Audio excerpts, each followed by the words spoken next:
Bonjour tout le monde. Aujourd'hui on se retrouve pour notre premier épisode de Heroes of Paragon. Comme je vous l'ai annoncé lundi, nous ferons tous les vendredis un focus sur un des héros du jeu, l'assez anticipé Paragon. Donc je vais essayer de vous faire lors de ces vidéos de vous donner des bons conseils, de bien analyser le personnage, quel type de personnage c'est, sa qualité, ses compétences. Je fais un résumé complet sur le personnage et je vous donne les meilleures statistiques possibles pour celui-ci. Donc on va commencer tout de suite avec l'un des plus puissants supports de Paragon.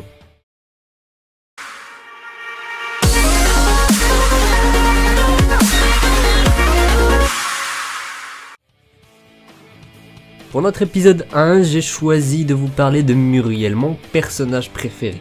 J'en suis arrivé au stade Challenger avec lui, donc j'ai passé mes 5 rangs, je suis au rang 6.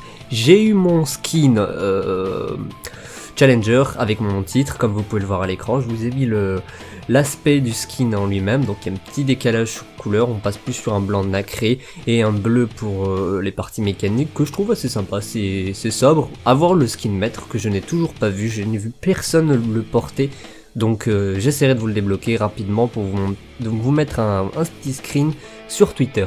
Donc on va parler concrètement des atouts et du type de jeu de Muriel. Donc Muriel, c'est un support très efficace comme je l'ai dit, avec une excellente mobilité et une réactivité que personne ne peut égaler jusque là sur les persos qui sont disponibles. Je parle après, je ne connais pas les autres, s'il y aura d'autres supports du même type et de la même efficacité. Donc en second type de jeu, vous pouvez le jouer mage, donc un mage DPS. Ce n'est pas, je ne vous le recommande vraiment pas. Muriel, c'est vraiment le support de base, le support né. Si vous voulez vraiment l'utiliser à fond, il va falloir absolument jouer support. Donc les attributs maximum qu'il va falloir donner à Muriel, c'est tout simplement le mana maximum, donc lui donner la plus grande dose de mana possible, avec la plus grande dose de dégâts énergétiques et la plus grosse dose de santé. Donc à l'écran, je vous montrerai sur mon deck les cartes que j'ai pu mettre pendant la partie de game, pour vous montrer quand je suis arrivé au niveau 60 d'expérience lors de la partie qui a duré presque 1 heure. Donc j'ai vraiment optimisé mon Muriel à fond et vous pouvez voir à l'écran que bon, il est quand même sacrément efficace. Parlons un peu maintenant de ses compétences. Donc Sérénité, la touche carré pour les joueurs PS4, inflige 75 points de dégâts d'énergie de base et inflige un malus de lenteur à l'ennemi.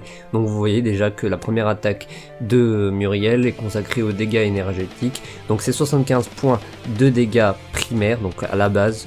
Elle augmentera, le taux de dégâts augmentera avec les améliorations de dégâts que vous donnerez à votre personnage.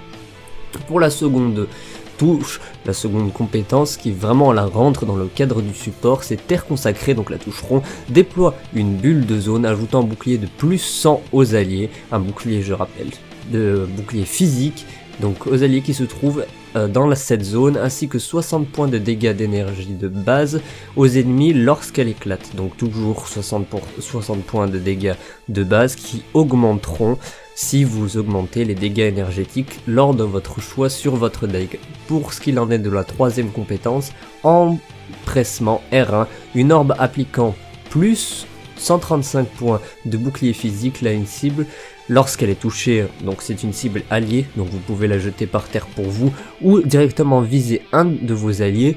Elle vous procure aussi l'amélioration de votre vitesse maximum, donc ce qui vous permet d'esquiver rapidement les ennemis si vous êtes en difficulté. Donc ça c'est rien à dire, cette compétence est très utile et elle se recharge assez rapidement.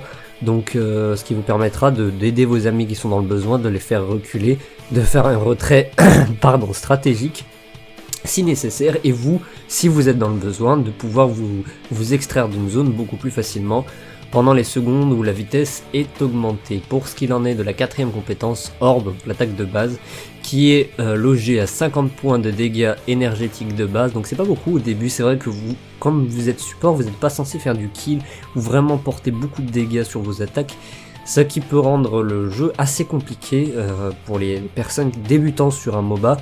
Un support c'est quand même assez compliqué à jouer, et surtout Muriel je la trouve beaucoup plus dure à jouer que Decker qui est vraiment qui peut limite être support et mage en même temps, alors que Muriel c'est soit l'un soit l'autre.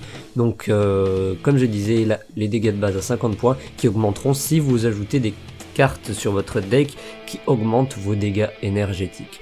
Pour l'ultime de Muriel, pardon. Donc l'ultime de Muriel, revers de fortune, c'est une attaque tout simplement cheatée, il n'y a pas d'autre mot. Donc revers de fortune, la touche triangle, Muriel s'envole pour rejoindre un allié ciblé en lui donnant instantanément un bouclier physique sur la cible, donc un bouclier qui donne 450 points en bouclier physique. Les alliés aux alentours reçoivent le même bouclier, donc 450 points eux aussi, et les ennemis dans la zone sont expulsés en l'air.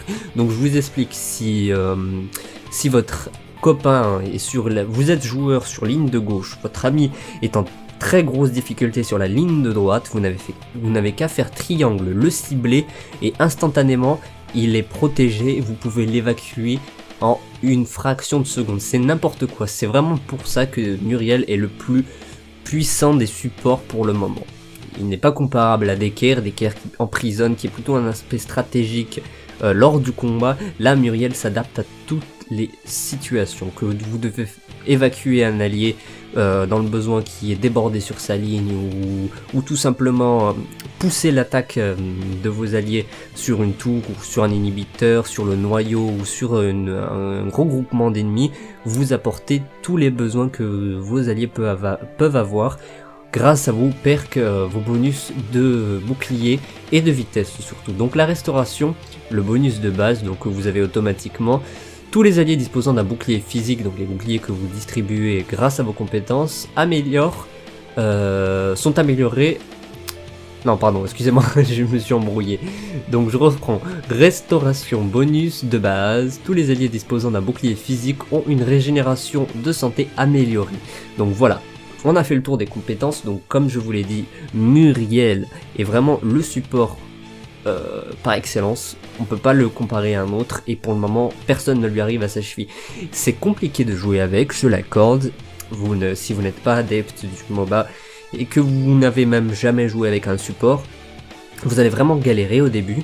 Vous allez avoir beaucoup de soucis pour vous battre, et vous êtes quasiment incapable au début tant que vous n'arrivez pas au maximum de votre deck, et je parle d'un deck avec des cartes singulières, c'est-à-dire de qualité moyenne, on va dire. C'est les qualités pour le moment qu'on débloque assez rarement déjà, et qui vous permettent d'avoir un niveau de jeu assez conséquent. Par exemple, moi j'ai des cartes de deck en singulière qui me redonnent des points jusqu'à 500 points de vie supplémentaires, 300 de mana, plus 10% de régénération de vie. Donc concrètement, moi quand je joue Muriel à 60% d'XP, au niveau 60 d'XP, je joue à la fois tank, DPS et support. Donc c'est votre deck qui fera votre Muriel, on va dire. Donc j'espère que cette petite vidéo vous aura appris quelque chose et vous aura donné des conseils pour l'utilisation de Muriel. Je vous laisse quelques secondes avec la présentation de mon deck pour vous montrer à peu près quel type de jeu j'ai, les compétences, les cartes et tout ça. On se retrouve très vite samedi pour la Legacy Time et toutes les informations importantes qu'il ne fallait pas louper cette semaine sur l'actu jeu vidéo. En attendant, comme d'habitude, si vous avez aimé cette vidéo, n'hésitez pas à liker, partager et vous abonner. On se retrouve demain pour une nouvelle vidéo. À très bientôt les gens.